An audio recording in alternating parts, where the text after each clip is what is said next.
What's up everyone, welcome back to the driver mod. Today we've got another boosted GT350 video / review reaction video for you. We've got Procharged Beast here, Lewis, and his, what, 900 to 1,000 horsepower? Right in there. All right, we're gonna talk about the car here in a second, get you some sound clips, get you some pulls, get you some 360 cam video. We're also gonna get the reaction of, Nick and his Odin Supercharged GT350. We're gonna get his reaction to, the different style of supercharger, being a positive displacement with the Odin, and then with the Procharger, you've got the centrifugal style. So the way they build, boost, and hit is very different, and just the sounds they make are also very different. So let's get into it. Lewis, tell us the history of the car. How long have you had it? The first build. I've had it for about 3 years. Modded it since day one. I void warranties like that. Okay, so everybody who wants to tell me about the warranty, whatever. Anyway, so the first build, this is actually Procharged Beast number 2, because the first build we had a Gen 1 Voodoo. I had about 8,000 miles on it when I first, put the crank gear and oil pump gears and crank sprocket on it. And then I had a D1 SC Procharger making 12.5, 13 pounds of boost, making 900 wheel horsepower. And 650 foot-pounds of torque. I did something stupid. I actually, this is E85 pulley that's on it.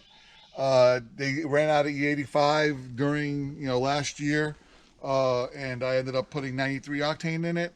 So instead of putting the bigger pulley on it, I left the E85 pulley on it, and we all know what happens then. Bent rod. Was it just one, or was it multiple, or was your rod is the one that hit the crank? One, yeah, and I had a cracked cylinder. Okay. Yeah, so he flooded. There's a video on Mustang Lifestyle's channel of me pulling off the intake of his car and dumping all the coolant and stuff that was inside that intake manifold.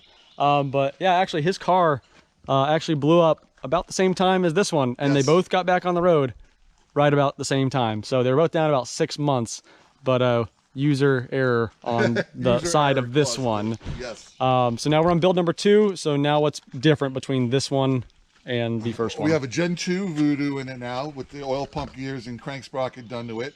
I got an F1A Procharger this time. So it's good for about 1,200 wheel horsepower, the Procharger. But that's, we wanted another thing would be added on with a triple pump fuel system from Lethal Performance. And T56 Magnum XL transmission. T56. So that's got the direct shift linkage, more like a GT500. Correct. All right. So the NVH, we've already driven it a little bit. You get a lot more NVH with the T56. The reverse, you'll see when we're driving it. The reverse is swapped out, and then what else? It's all the way to the right and up now. Yeah. Okay. And then the gearing is about the same? No, it's actually a little bit different, the gearing. Is it shorter in the lower gears or higher? It's, they're higher. Higher? Yeah. So in first gear, what do you top out at? That I haven't really looked into it. So. Okay, because the 3160 is right about 53, 55 miles an hour. But all right, cool. Before we take this thing out for a rip, we're gonna give you some quick exhaust clips. So headphone users, brace yourself.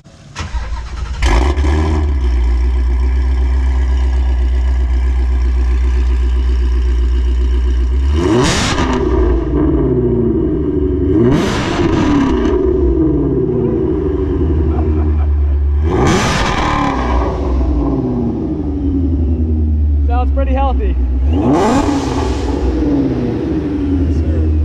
All right, guys, we are in the Procharged Beast. Got myself, we got Nick. What up? With the Odin Supercharger. We're gonna go take this out for a spin, and Lewis is gonna catch a live stream on his dash cam of what shenanigans are gonna be occurring. He can see what we mess up or scratch. Yeah, so we've got the car powered on. He has the AWE actuator, so when we start it up, we're gonna get a full cold start, or open valve start. Open valve start, yeah.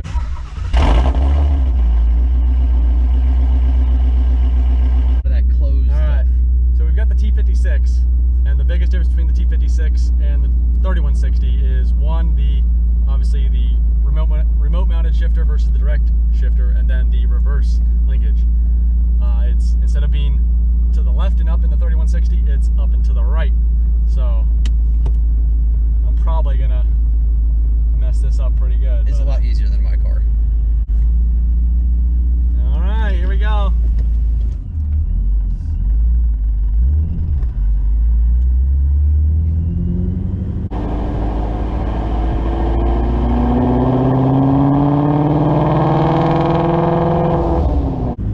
So you're gonna get my impression of it. I'm gonna be this is kind of like my impression of the car itself, and then I'm also kind of gonna be referencing Nick's car, because as you've seen on the channel, I've driven his car twice now. So I'm curious to see how it feels. And then you're gonna get his kind of opinion as well. He lives with the Odin one every day, and then coming into the Procharger, kind of the difference that they feel. So already the MVH of the T56, you can already hear it. Like it's very present for sure. I can hear it just sitting here. But it's not anything that's like intrusive or overly, you know, in the way. You just got to be mindful, you know, you've got to know that what you're dealing with. Control, but wow, that is a satisfying shift. Right? It really is. Holy crap! Wow, that is nice. And wow, this clutch, way easier. Nice than with mine, yours. yeah. Way easier. Like it's not as heavy, and it's lighter and it's easier to engage. Yes. I'll have to make the switch eventually. Yeah. I'm used to mine, but yeah, this is way unmatched. Way. Like I stalled your car. I almost stalled there. Did I stall your car? Just once, I think. I'm gonna jinx myself now, but wow, it just clicks into gear.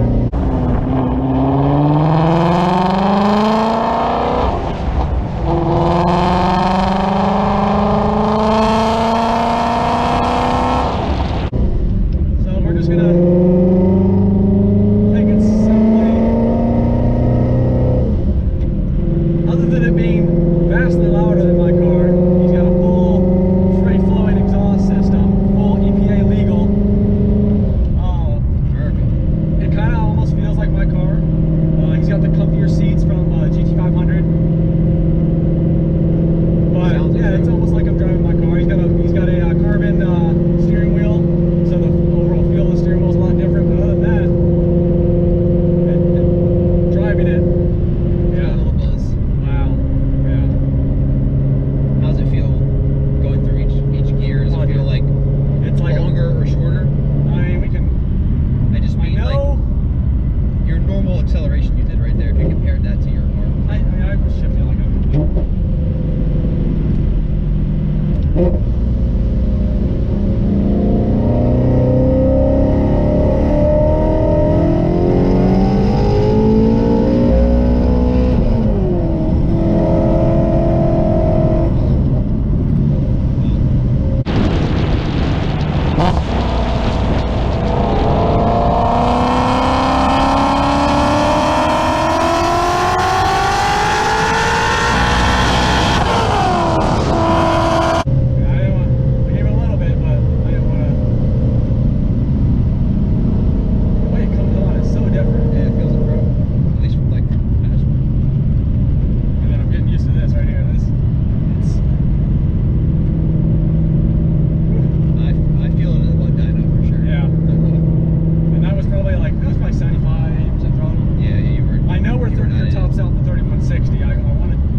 Matching is a little bit more what I'm used to.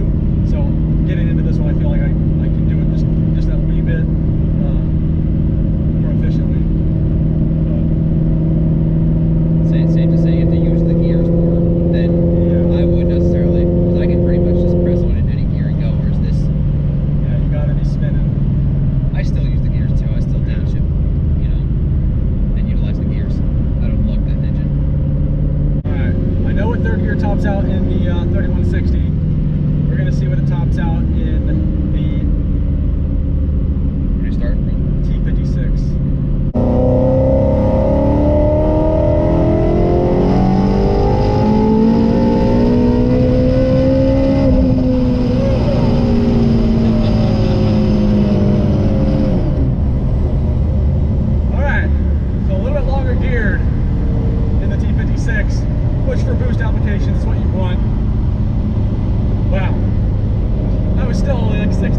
45 minutes now, 10 minutes.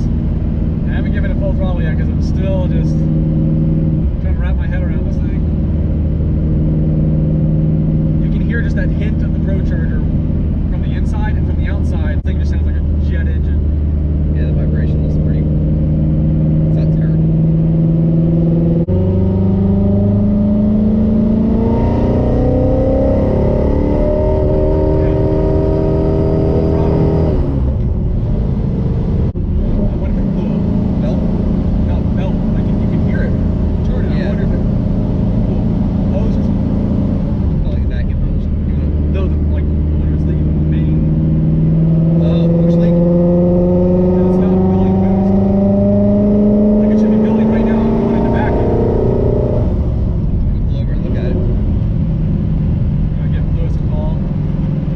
Unfortunately,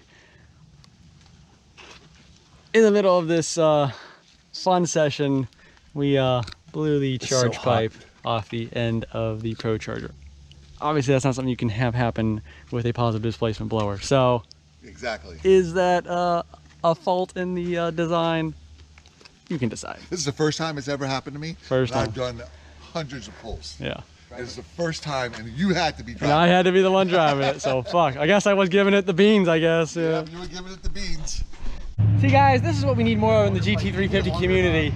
GT350 owners helping out other GT350 owners. Not throwing all this bullshit shade on, oh, don't mod your car, keep your warranty. Oh man, that's gonna conclude the video. Unfortunately, Nick did not get to drive the Procharged car, but I'm glad he got to ride with us. We almost had Lewis come with me the first time, and then Nick wouldn't have got anything to feel at all.